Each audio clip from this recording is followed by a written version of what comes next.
So next up, we're going to demonstrate a short activity that really allows you to get into the depth of how dependent we are on the sun and how important it is for our everyday life. This activity comes from the Night Sky Network and was created by the Astronomical Society of the Pacific. It's a great way of having people really think critically about the source of their energy. Where does their electricity come from? Where does their food come from? I find this to be particularly interesting when working with young adults and teenagers, people who may not yet be attuned to where the power for their cell phones come from, for example. Electricity doesn't just magically arrive in a wall outlet, it has to be generated from somewhere. So this activity begins with every participant receiving a card. So on the front of every card, there is a picture and a description word, and on the back of every card, there is a short explanation of that particular item. This card, for example, reads, "Corn. Through the process of photosynthesis, I convert energy from the sun into energy stored in my cells." So the goal of this game is that every participant has one of these cards and uses them to find their source of energy. So everybody receives one of these, holding them high above their heads so as everybody can see the pictures and the descriptions on them, and moves around and speaks with everybody else in the group, trying to identify their source of energy. So in this case, somebody having the cereal card would be seeking out the corn. So the cereal card reads, "I'm a plant-based food. I have stored energy from the plants," and in parentheses, corn, "used to make me."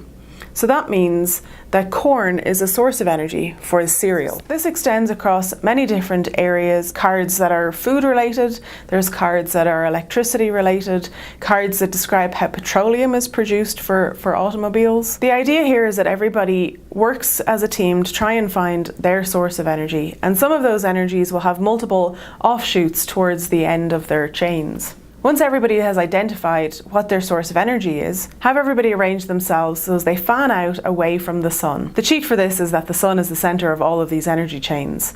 So putting the sun at the center and allowing all of the energy chains to fan out from the sun will really help to demonstrate this. Have everybody lay their cards down on the floor and have them study the different chains of energy around the entire system.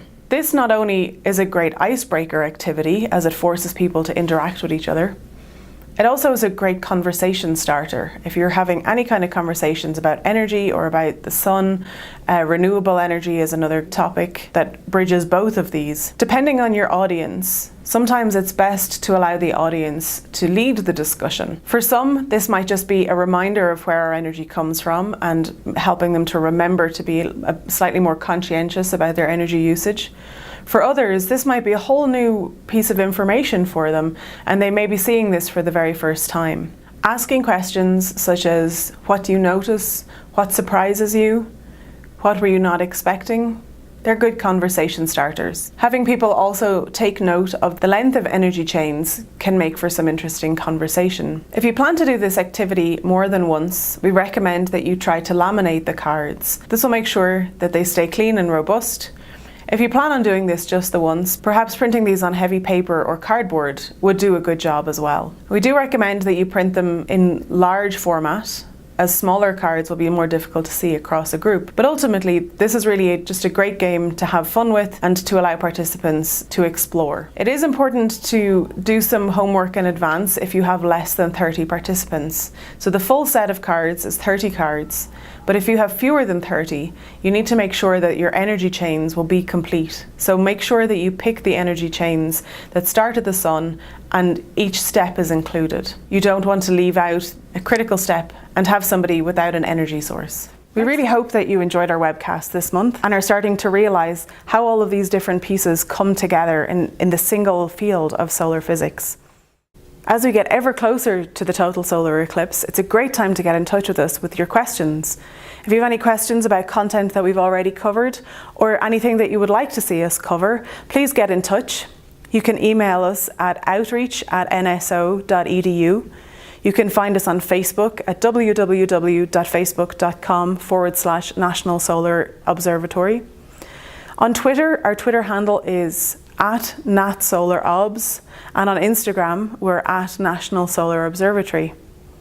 Don't forget to subscribe so as you get notifications of upcoming webcasts, and we look forward to seeing you again next month.